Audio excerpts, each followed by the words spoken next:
大家好，今天我们要继续学第一课。Halo semuanya, hari ini kita akan melanjutkan pembelajaran bab 1, Beijing 的四季. 4 musim Beijing ya, di Beijing ada 4 musim. 好，上个星期你们已经找了生词的意思。Minggu lalu kalian sudah mencari arti dari setiap kosakata yang ada pada teks ya. 好，你们都做得很好， semuanya sudah mengerjakan dengan baik. 但是还有一些生词翻译的不准, tapi masih ada beberapa kosakata yang penerjemahannya belum tepat.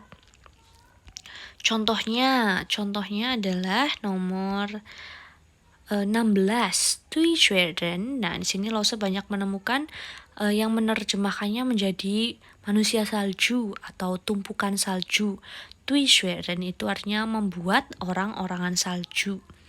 Tui itu didorong ya. Jadi cara membuat manusia salju itu dengan mendorong atau menggulingkan bola salju yang kecil, digulung-gulung, didorong-dorong, kemudian menjadi besar. Kemudian ditumpuk bulatan-bulatannya menjadi manusia salju.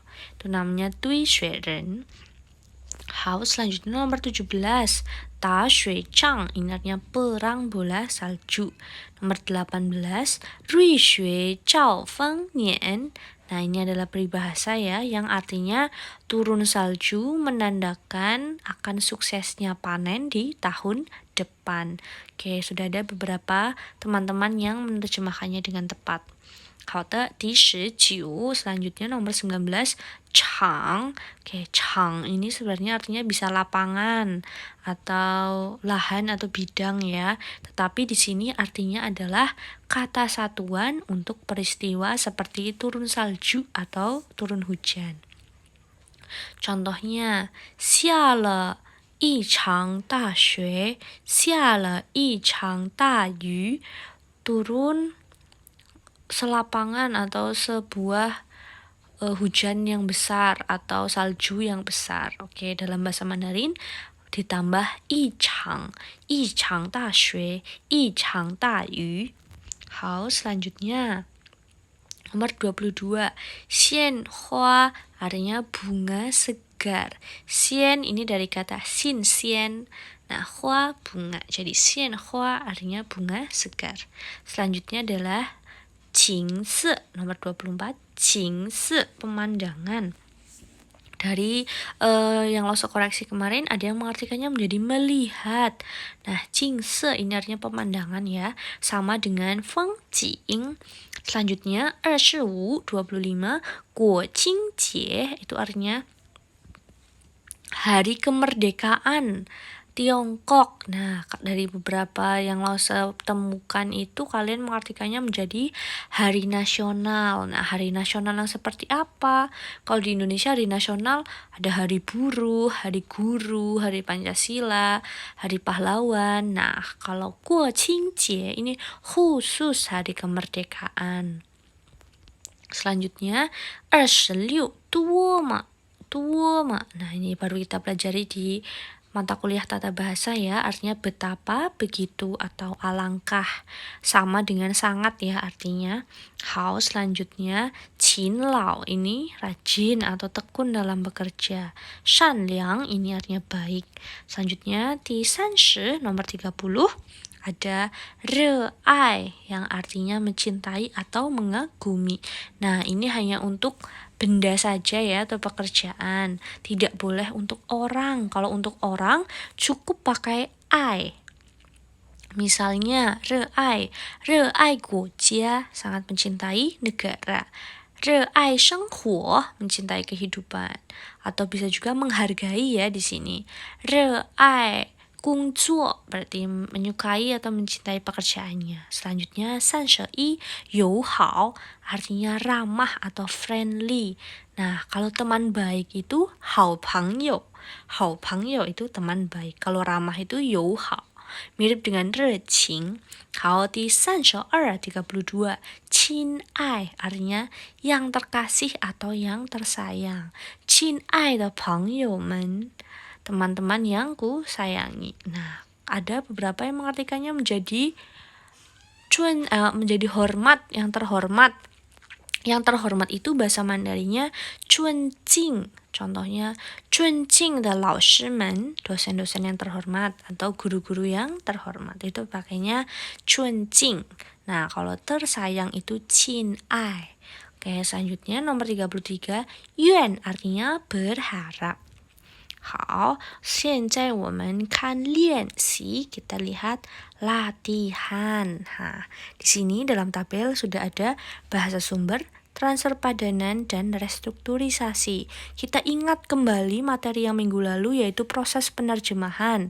Ketika kita mendapatkan teks asli atau bahasa sumber, kita akan melakukan analisis dengan mentransfer padanan atau mencari padanan yang tepat dari setiap kata tersebut.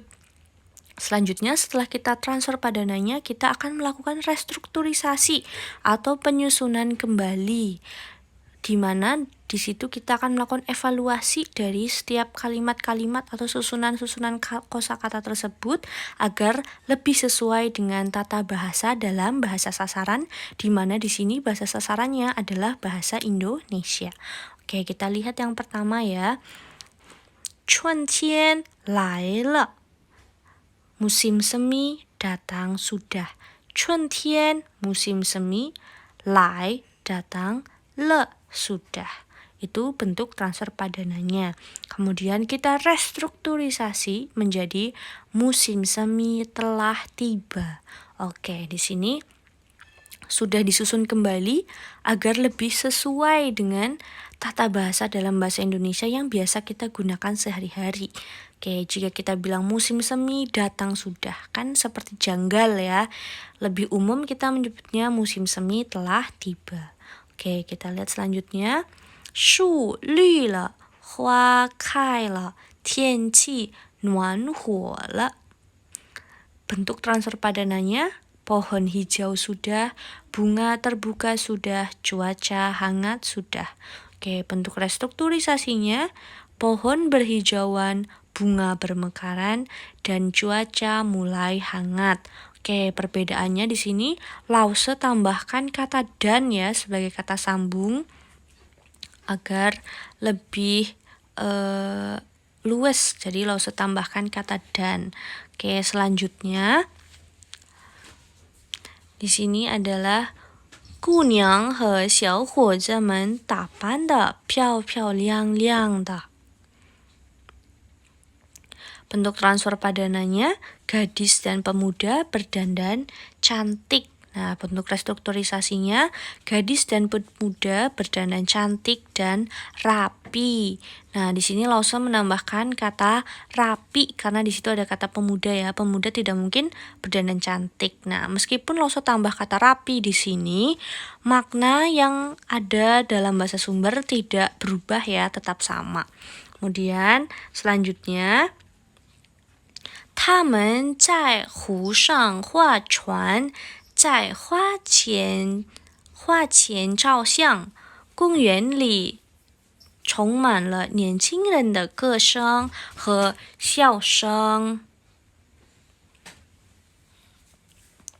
Mereka di danau mendayung kapal, di depan bunga berfoto.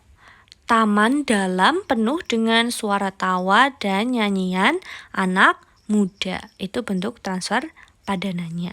Oke, bentuk restrukturisasinya berubah menjadi mereka mendayung kapal di danau.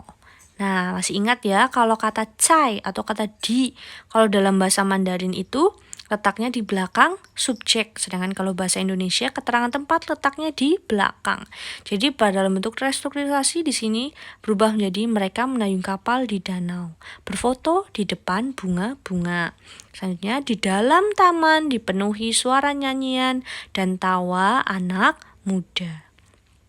Oke, selanjutnya 颐和园、北海、象山、长城、前岸门 到处都可以看到来自世界各地的游人。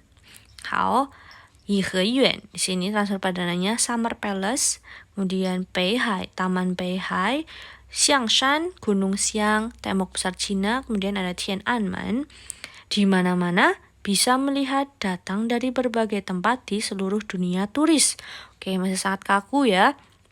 Kemudian pada tahap restrukturisasi di sini Lause artikan menjadi Summer Palace, Gunung Xiang, tembok besar Cina, Tiananmen bisa dijumpai turis dari seluruh dunia di mana-mana. Nah, jadi maksudnya turisnya ini ada di mana-mana ya, di mana-mana kita bisa menjumpai turis dari seluruh dunia.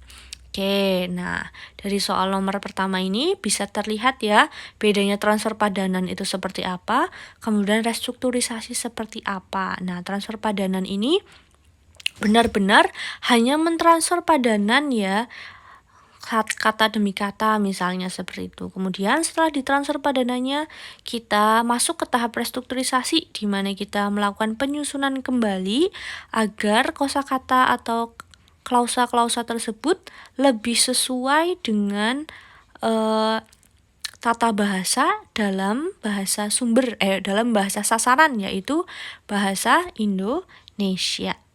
Oke, halte. Nah, tugas kalian adalah melanjutkan mengerjakan soal nomor 2, 3, 4, dan 5 dikerjakan dalam bentuk Word, kemudian dikumpulkan atau disubmit melalui Google Classroom ya, melalui rubrik tugas penerjemahan teks yang sudah Lause buat. 好的，我们的课就上到这里，同学们再见，谢谢你们。